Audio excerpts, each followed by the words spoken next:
Assalamualaikum warahmatullahi wabarakatuh. Ini jadi pertemuan pertama kita di mata kuliah metode non-parametrik. Yang pertama yang akan saya bahas di sini adalah pendahuluan, kemudian beberapa review mengenai skala variabel dan lain-lain.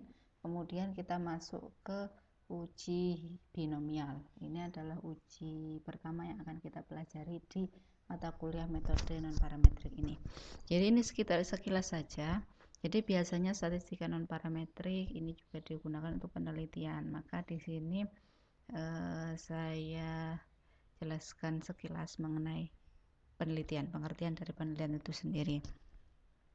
Nah, penelitian itu sebagai suatu proses pengumpulan, pencatatan, dan analisis data yang sistematik, objektif untuk membantu pembuatan keputusan. Ada juga yang berpendapat bahwa penelitian adalah sebuah proses investigasi ilmiah terhadap sebuah masalah yang dilakukan secara terorganisir, sistematik, berdasarkan data yang terpercaya dan bersifat kritikal dan objektif yang mempunyai tujuan untuk menemukan jawaban atau pemecahan atas satu atau beberapa masalah yang diteliti. Nah, intinya tidak usah menghafalkan yang panjang-panjang ini. Intinya penelitian adalah suatu upaya, ya serangkaian upaya dan proses untuk memecahkan suatu permasalahan. Gitu. Kemudian beberapa penelitian dilakukan dengan menghubungkan variabel dengan variabel yang lain. Tetapi ada juga penelitian yang hanya menganalisis variabel secara mandiri.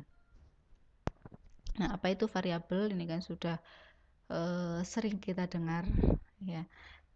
Dia adalah karakteristik objek penelitian yang nilainya bisa berubah dari satu objek ke objek lainnya.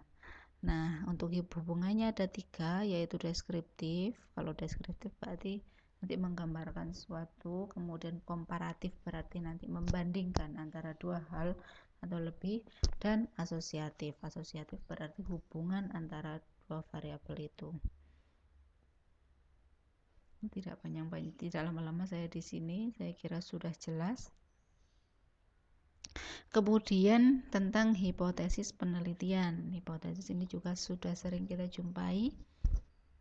Nah, mengacu pada yang tadi, kalau ada penelitian deskriptif, komparatif, dan asosiatif, maka hipotesisnya juga ada 3 jenis, yaitu hipotesis deskriptif, komparatif, dan asosiatif. Jadi apa? Hipotesis adalah suatu statement atau pernyataan atau jawaban sementara atas pertanyaan penelitian yang harus diuji kebenarannya melalui penelitian. Nah, terdapat 2 hipotesis yang sudah sering kita gunakan juga, hipotesis nol dan hipotesis alternatif. Saya harap tidak lupa dengan pengertiannya mengenai hipotesis nol dan hipotesis alternatif itu sendiri. Nah, ini saya ulas satu persatu tetapi tidak lama-lama juga, ya. Hipotesis deskriptif merupakan jawaban sementara terhadap pertanyaan penelitian yang bersifat deskriptif, tidak membandingkan atau tidak menghubungkan suatu variabel dengan variabel lainnya. Ya, kalau deskriptif hanya menggambarkan saja, tidak membandingkan dan juga tidak menghubungkan satu variabel dengan yang lain. Kalau membandingkan tadi yang komparatif, kalau yang menghubungkan tadi yang asosiatif. Contohnya, kualitas pelayanan bank pemerintah baik, begitu saja. Jadi hanya mendeskripsikan kualitas pelayanan bank pemerintah. Nah, deskripsinya bagaimana? Baik. Kemudian prestasi kerja karyawan ABC rendah. Kemudian pertumbuhan jumlah pelanggan perusahaan XYZ tinggi. Begitu. Saya lanjut. Hipotesis komparatif merupakan jawaban sementara terhadap pertanyaan penelitian yang bersifat membandingkan atau komparatif. Nah, ini contohnya yang pertama untuk sampel bebas, itu misalnya kualitas pelayanan bank-bank pemerintah lebih baik dibandingkan dengan kualitas pelayanan bank-bank swasta. Berarti ini yang dibandingkan adalah bank-bank pemerintah dan bank-bank swasta. Kemudian prestasi kerja pegawai laki-laki lebih baik dibandingkan dengan prestasi kerja pegawai perempuan. Dibandingkan pegawai laki-laki sama pegawai perempuan. Kemudian pada kasus yang sampel berpasangan, ingat sampel berpasangan itu berarti observasinya itu sama seperti kita kalau dulu nguji UJT berpasangan, nah seperti itu. Jadi volume penjualan setelah promosi lebih tinggi dibandingkan dengan volume penjualan sebelum promosi. Jadi observasinya ini kan sama-sama volume penjualan, tetapi di observasi selama 2 kali, yaitu sebelum adanya promosi dan setelah adanya promosi. Kemudian prestasi kerja pegawai setelah pelatihan lebih tinggi dibandingkan dengan prestasi kerja pegawai sebelum pelatihan. Nah, ini analog dengan yang tadi ya. Jadi di sini ada sebelum dan sesudah pelatihan. Yang terakhir, hipotesis asosiatif ini merupakan jawaban sementara terhadap pertanyaan penelitian yang berjenis asosiatif, baik asosiatif korelasional maupun asosiatif kausal. Kalau korelasional itu seperti korelasi, berarti ada hubungan, derajat hubungannya. Kalau kausal berarti seperti regresi, ya, ada yang menyebabkan, ya, seperti hubungan kausal itu sebab akibat gitu. Contohnya untuk yang hipotesis korelasional, terdapat hubungan antara pengalaman kerja dengan kualitas pelayanan teller. Nah, jadi misalkan kalau pengalaman kerjanya lebih tinggi, lebih lama, itu pelayanannya cenderung akan lebih bagus. Misalnya seperti itu. Kemudian terdapat hubungan antara nilai akademik dengan prestasi kerja. Jadi kalau misalkan nilai akademik atau IPK kuliahnya itu cenderung bagus, nanti misalkan di pekerjaan dia akan berprestasi atau prestasinya bagus. Kalau hipotesis kausal, terdapat pengaruh promosi terhadap volume penjualan. Nah, karena ada promosi maka volume penjualannya meningkat. Terdapat pengaruh pelatihan terhadap prestasi kerja karyawan. Nah, karena telah diberikan pelatihan, maka prestasi kerja karyawannya meningkat. Jadi seperti itu antara kausal dan korelasional. Kalau kausal pasti ada yang menjadi sebab di situ. Kemudian ini hipotesis nol dan hipotesis alternatif. Ya, diulang lagi, nggak apa-apa, sekilas saja. Hipotesis nol merupakan pernyataan sementara yang menyatakan bahwa perbedaan hubungan atau pengaruh antar variabel satu dengan variabel lainnya sama dengan nol, atau menyatakan tidak terdapat perbedaan hubungan atau pengaruh antar variabel satu dengan variabel lainnya. Jadi di sini isinya dari hipotesis nol itu selalu tidak terdapat perbedaan, tidak terdapat hubungan, dan tidak terdapat pengaruh. Tuh, ini sudah sering kita jumpai ya. Kemudian yang alternatif, maka kebalikan dari hipotesis nol. Ini di contohnya ini hanya yang dua arah ya, uji dua arah saja. Jadi hipotesisnya dua arah. Sebenarnya juga bisa ya, lebih besar lebih kecil, gitu, seperti biasa. Saya rasa ini sudah hafal mengenai hipotesis nol dan hipotesis alternatif. Kemudian langkah-langkah pengujian hipotesis. Seperti biasa, langkahnya pertama harus punya hipotesis nol dan hipotesis alternatif. Harus bisa menentukan hipotesis nol dan hipotesis alternatif. Langkah yang kedua, memilih tingkat signifikansi, berapa alfanya. Setelah itu mengidentifikasi uji statistik.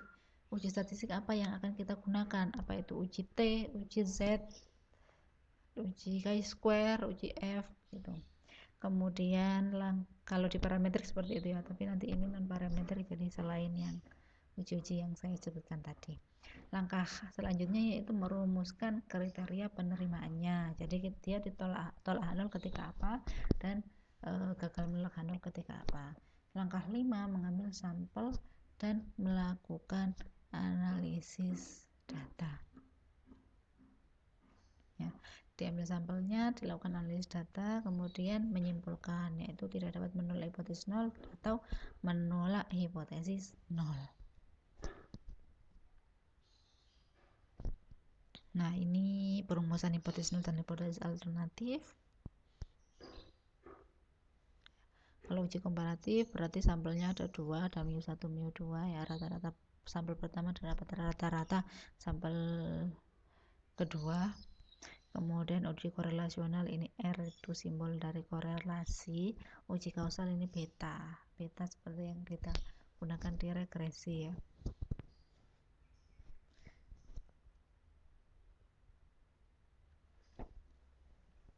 Nah, ini flashback lagi kesalahan tipe 1 dan tipe 2.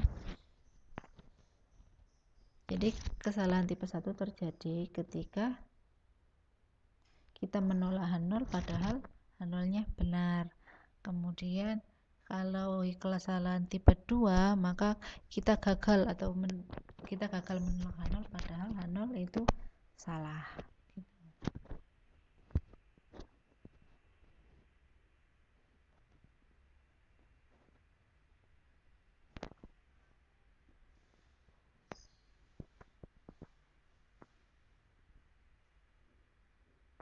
Oh, ini mohon maaf ya. Ini harusnya benar ini ya, kesimpulan tepat ya. Menerima H0, dia benar dan diterima. Jadi ini harusnya tepat ya. Mohon maaf, diganti sendiri. Mengidentifikasi uji statistika. Nah, kita mulai masuk ke sini ya. Ini untuk jenis hipotesisnya yang atas. Deskriptif 1 sampel, komparatif 2 sampel, komparatif lebih dari 2 sampel, asosiatif korelasional, dan asosiatif kausal. Kemudian ini di barisnya ya, untuk di kolomnya, ini di kolom, kemudian di barisnya adalah skala pengukuran, yaitu nominal, ordinal, dan atau rasio. Untuk hipotesis deskriptif 1 sampel dan skalanya nominal, maka bisa digunakan uji binomial. Kemudian uji chi-square 1 sampel, ini chi-square ya. Kemudian untuk yang masih skala nominal, kalau dia komparatif 2 sampel berpasangan nanti menggunakan uji McNemar. Kalau yang tidak berpasangan atau bebas itu pakai Fisher exact probability chi-square 2 sampel. Kemudian kalau komparatif lebih dari 2 sampel, kalau berpasangan pakai chi-square K sampel, Cochran Q. Kemudian kalau bebas itu chi-square K sampel. Kalau asosiatif koefisien kontingensi. Ya, jadi membuat tabel kontingensi. Kalau yang asosiatif kausal pakai regresi variabel dummy. Karena skala pengukurannya nominal. Jadi regresi tapi menggunakan variabel dummy. Kalau skalanya ordinal nanti pakai run test, kemudian di sini sign test, Bell-Coxon test, kemudian median test dan seterusnya, Friedman dan seterusnya. Di sini kalau yang interval dan atau rasio begini. Nah, ini belum dibedakan mana yang parametrik. Kita pelajari dulu di statistika 1. Masih statistika 1 ya. Jadi statistika 1 sudah mempelajari beberapa pengujian, tapi kalau ANOVA ini belum kayaknya ya. Uji T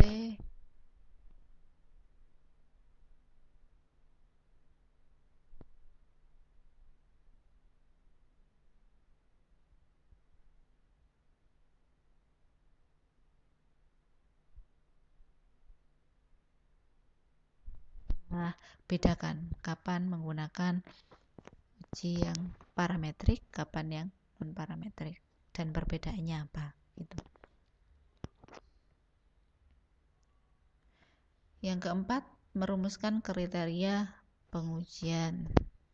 Nah, kriteria pengujiannya ini yang kapan kita harus menolak H0, kapan kita tidak harus menolak H0, kita gagal menolak H0. Yang kelima, mengambil sampel dan melakukan analisis data. Yang keenam, membuat keputusan. Nah, berdasarkan kriteria penerimaan dan penolakan hipotesis di langkah 4 dan hasil analisa data langkah 5, maka dilakukan perbandingan untuk menentukan apakah hipotesis diterima atau ditolak. Nah, itu tadi urut-urutan cara melakukan uji hipotesis. Nah, kita flashback lagi mengenai skala pengukuran. Skala ini digunakan untuk menggambarkan karakteristik dari variabel yang diteliti. Nah, skala pengukuran dalam penelitian dapat dikelompokkan menjadi 4, nominal, ordinal, interval, rasio.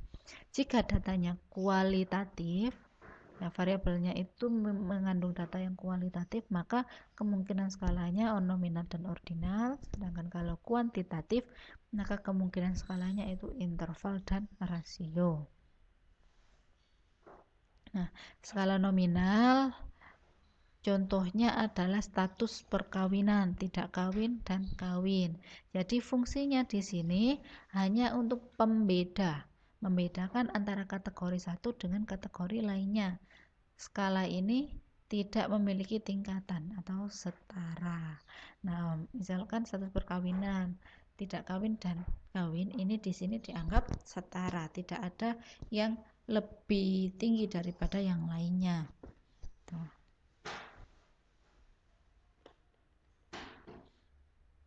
Ya, jadi tidak bisa dibandingkan. Nah, bukan berarti kawin itu 2 kali dari tidak kawin, tidak seperti itu. Jadi seandainya ini kita kode 1 dan 2, ini hanya untuk membedakan saja, tidak berarti 2 itu lebih tinggi daripada 1 gitu. Kemudian skala ordinal. Jadi skala ini kan sifatnya kan selalu kumulatif ya. Kalau skala ordinal berarti memiliki sifat dari skala sebelumnya atau skala yang ada tingkatannya ada di bawahnya. Berarti skala ordinal juga memiliki sifat dari skala nominal, yakni membedakan. Selain membedakan, fitur yang lainnya adalah menunjukkan tingkatan. Ya. Kalau ordinal menunjukkan tingkatan, tetapi jarak antar tingkatan belum pasti. Jadi misalkan ini di antara 5 bank di Purwokerto, buatlah ranking berdasarkan kualitas pelayanannya. Nah, ranking pertama ini Bank INB, kemudian ranking 2 Bank CBA dan seterusnya. Ini ada rankingnya, cuma tidak diketahui secara pasti jarak antar rankingnya. Misalkan Bank INB dengan Bank CBA yang ranking 1 dan ranking 2, apakah jaraknya itu sangat lebar ataukah jaraknya itu mepet? Itu tidak diketahui. Skala selanjutnya interval. Berarti sudah memiliki sifat dari skala nominal, ordinal juga. Berarti pertama membedakan pada peringkat, kemudian jarak antar tingkatan sudah jelas, namun belum memiliki nilai 0 yang mutlak. 0 yang mutlak itu ya 0 itu berarti tidak ada gitu. Nah, skala ini tidak menggunakan angka 0 sebagai titik awal perhitungan. Oleh karena itu skala interval belum menunjukkan nilai yang absolut atau mutlak. Misalkan skala pengukuran waktu atau jam, selisih antara pukul 1 waktu Indonesia Barat dengan pukul 2 WIB adalah 1 jam, sama dengan selisih antara pukul 3 WIB dengan pukul 4 WIB. Sehingga jarak antar interval sudah jelas, tapi tidak berarti pukul 4 adalah 2 kali pukul 2, karena di sini belum memiliki nilai 0 yang mutlak. Misalkan jam 00 ya, itu kan ada jamnya ya, jadi bukan 0 mutlak karena di situ masih berarti pukul 0 WIB, misalkan seperti itu. Skala yang tingkatannya paling tinggi adalah skala rasio. Ini mencakup semua sifat dari skala-skala sebelumnya. Skala rasio adalah skala pengukuran yang sudah menyatakan peringkat antar tingkatan dan jarak atau interval antar tingkatan sudah jelas dan sudah memiliki 0 yang mutlak. Karena skala ini sudah memiliki 0 yang mutlak, maka skala ini sudah dapat digunakan untuk menyatakan perbandingan. Misalkan Ani dan Sari berbelanja ke pasar terdekat di rumah mereka. Ani membeli beras 10 kilo dan gula 4 kilo. Kemudian Sari membeli beras 5 kilo dan gula 2 kilo. Nah, ini sudah bisa dibandingkan. Ani berbelanja 2 kali lebih banyak dibanding Sari. Makanya ini namanya juga rasio ya, bisa dirasiokan. Kemudian masuk ke pengertian statistika parametrik, ini yang sudah kita pelajari. Statistika parametrik digunakan jika skala pengukuran yang digunakan dalam penelitian adalah interval atau rasio dan penyebaran data mengikuti distribusi normal. Jadi statistika parametrik ini selalu membutuhkan banyak asumsi. Seperti ini, membutuhkan asumsi data mengikuti distribusi normal. Misalkan sampel diambil dari populasi yang berdistribusi normal. Sampel diambil dengan metode acak atau random. Skala pengukuran harus kontinu, yaitu interval atau rasio, dan nilai varian populasinya harus sama. Nah, ini beberapa asumsi yang terkadang sulit dipenuhi pada kehidupan nyata. Sehingga alternatifnya adalah statistika non parametrik. Di sini statistika non parametrik digunakan jika skala pengukuran yang digunakan dalam penelitian adalah nominal atau ordinal dan penyebaran data tidak mengikuti distribusi normal. Tidak memerlukan banyak asumsi di sini. Perbandingannya adalah kalau statistika parametrik, kelebihannya kesimpulan yang diperolehnya lebih kuat, tetapi kekurangannya banyak syarat yang harus dipenuhi. Kalau yang non parametrik, kelebihannya tidak banyak syarat yang harus dipenuhi, kesimpulan yang diperolehnya lebih lemah. Jadi saran saya, kalau bisa dilakukan secara parametrik, dilakukan secara parametrik saja. Tetapi kalau tidak memungkinkan, maka bisa ke non parametrik, karena di sini kesimpulan yang diperoleh dari statistika non parametrik itu lebih lemah daripada yang parametrik. Tetapi yaitu parametrik harus memenuhi banyak sekali asumsi. Kalau asumsinya tidak terpenuhi, maka hasilnya tidak bisa digunakan, atau hasilnya itu berbeda dengan kenyataannya, menghasilkan hasil yang salah gitu. Nah, di sini pedoman penggunaan statistik parametrik dan statistik non parametrik. Nah, kita mulai di sini, kemudian ini flowchartnya. Apa tipe skala pengukurannya, nominal atau ordinal, bisa ke statistika non parametrik. Interval atau rasio, masuk ke sini ditanyai bagaimana distribusi datanya. Kalau normal masih terus berlanjut, berapa ukuran sampelnya. Kalau ini, maaf ya, kalau di sini ada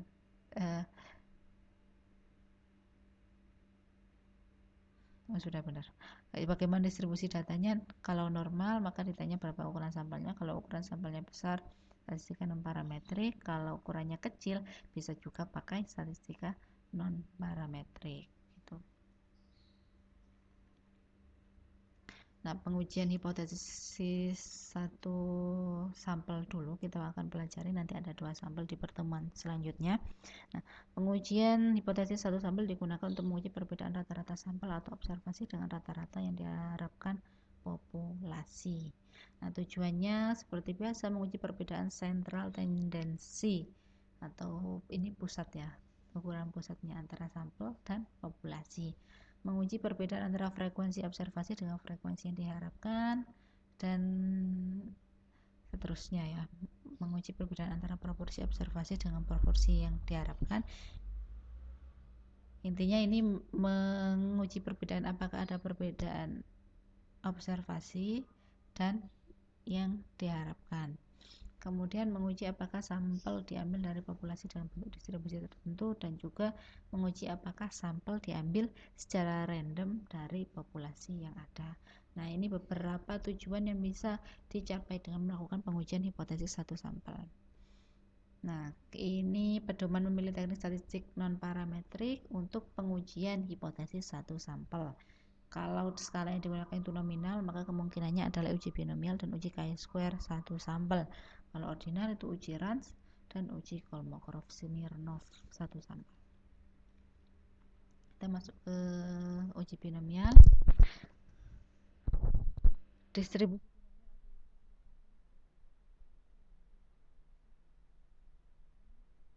suatu populasi yang terdiri dari 2 kelas.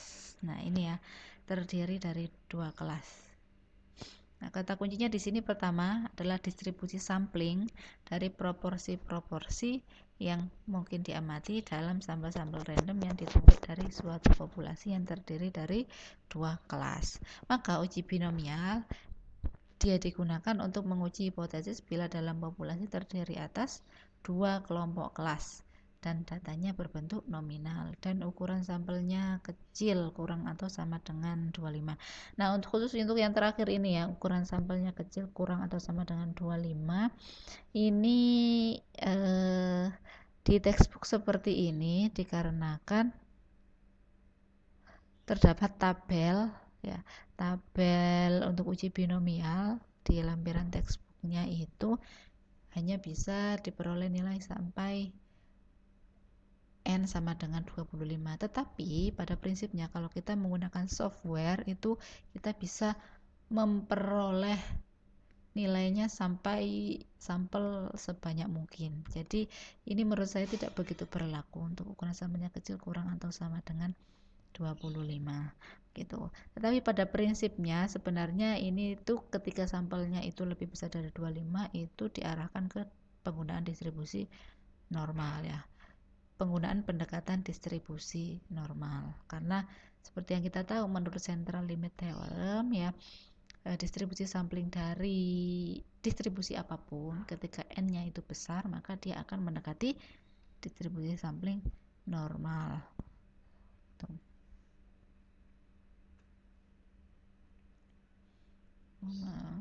Sudah ya. Nah, ini flashback lagi untuk PDF dari distribusi PMF ya kalau di screen. PMF dari distribusi binomial, yaitu probabilitas variabel random X sama dengan suatu nilai X itu sama dengan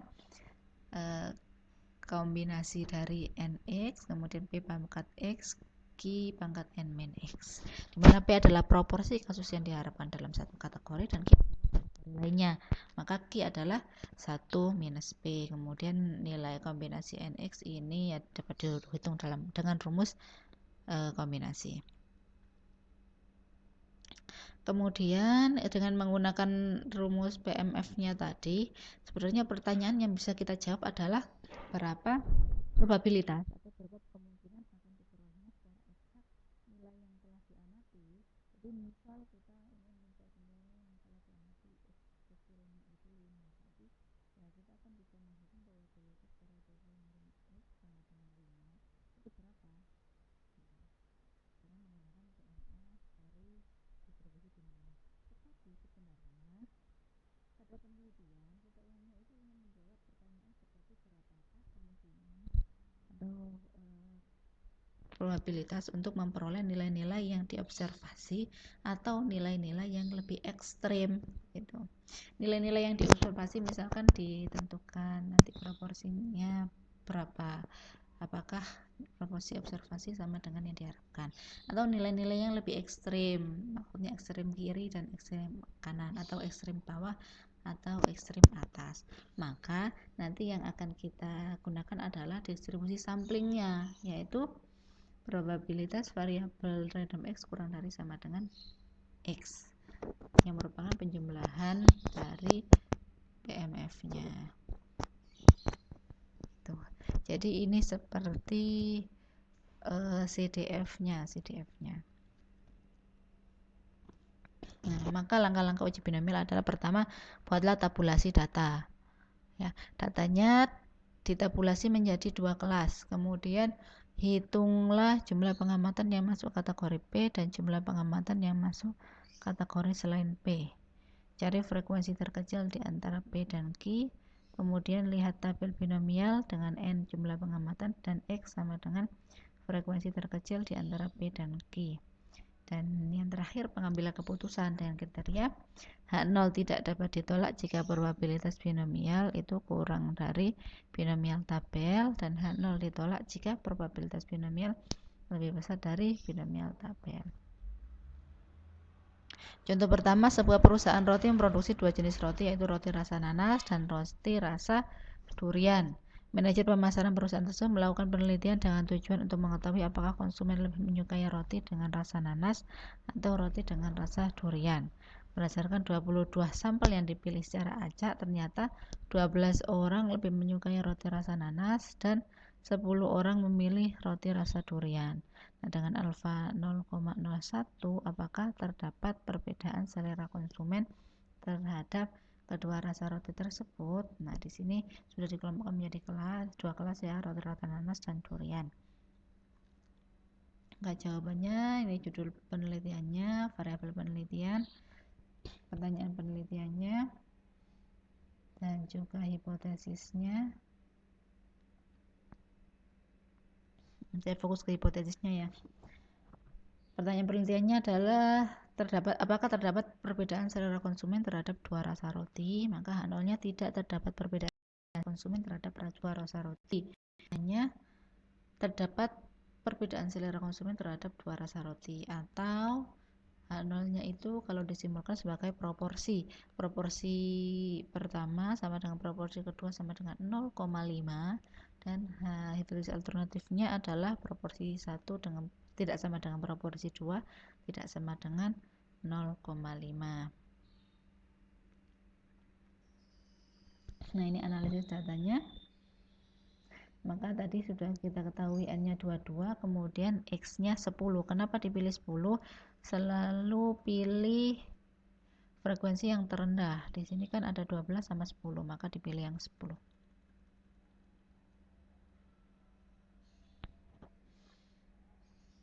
Sehingga ketika kita hitung ini binomial satu sisi itu ketemu 0,416, maka probabilitas binomial dua sisi itu dikalikan 2. Seperti biasa ya, kita kalau menghitung p-value dari uji satu arah dan dua arah, itu kan p-value dari uji dua arah adalah 2 kali dari p-value dari uji satu arah gitu. Sehingga ini didapatkan probabilitas binomial dua sisi sebesar 0,832. Ini bisa dihitung dengan SPSS juga, bisa dihitung manual atau pakai Excel ya, atau pakai SPSS. Kalau SPSS ini inputnya seperti ini, jadi kita coding. Untuk yang tadi nanas itu 1, kemudian yang durian itu 0, saya coding seperti itu. Nah, kita klik analyze dan parametric test, legacy dialog, kemudian binomial. Nah, kita masukkan ini variabelnya, saya namai selera, test proportionnya itu 0,5, tadi 0,5, kemudian oke, ketemu ini. Nah, 0,832 sudah sama persis dengan yang kita hitung seperti ini. Nah, maka kesimpulannya, karena p-value-nya itu lebih besar dari alfa, maka H0 gagal ditolak. Maka terdapat perbedaan selera konsumen terhadap dua rasa roti. Jadi kalian harus install SPSS ya di sini. Mungkin belum familiar ya sama SPSS. Jadi di sini kita input codingannya, bisa 1, 2 atau yang lainnya terserah. Hanya angka, yang penting nanti di sini selera tipenya numerik, ini width ini lebarnya aja, digitnya berapa, kemudian desimal ini berapa angka di belakang koma, saya 2 sehingga nanti data view saya seperti ini. Kalau mau 0 ya nanti akan 10. Kemudian di sini values, di values tuliskan di sini 0 itu labelnya apa, kemudian add, kemudian lagi 1 itu nanas, kemudian oke. Itu kemudian di sini analyze, kemudian non parametric test, legacy dialog, ke binomial.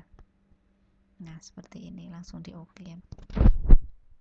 Kemudian untuk di SPSS ini kalau masih kurang jelas bisa help ya, nanti ada helpnya, diklik help di sini. Nah, di sini ada pilihan cut point. Cut point ini dia memfasilitasi untuk data yang skalanya itu interval atau rasio, kemudian dikategorikan. Jadi kalau datanya misal interval atau rasio, kemudian kita ingin mengkategorikan menjadi 2, maka di sini ada cut point. Misal data saya adalah IPK itu kan rentangnya berapa, 0 sampai 4 ya. Misal saya cut ini 2, berarti kategori yang pertama adalah IPK kurang dari sama dengan 2, dan yang kedua adalah IPK lebih besar dari 2, seperti itu. Tapi kalau tidak, ini kan inputnya sudah berupa data yang sudah dikategorikan, maka get from data langsung seperti ini. Begitu. Saya lanjutkan lagi.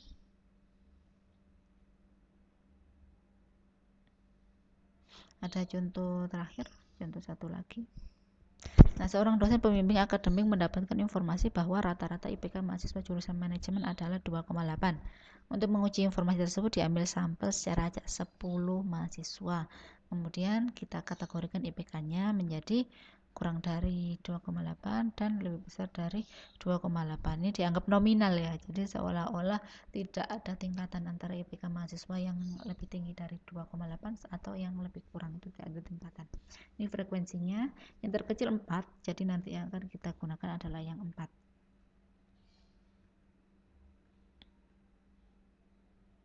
Nah, pertanyaan penelitiannya yang sebenarnya adalah apakah rata-rata indeks prestasi kumulatif IPK mahasiswa jurusan manajemen sudah 2,8. Nah, ini kita rubah untuk menggunakan uji binomial ini.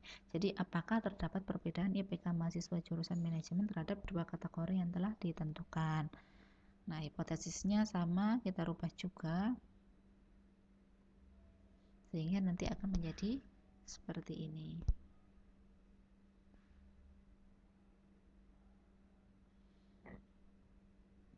Nah, kriteria pengujiannya ternyata 4 mahasiswa IPK-nya kurang dari 2,8 dan 6 mahasiswa IPK di atasnya.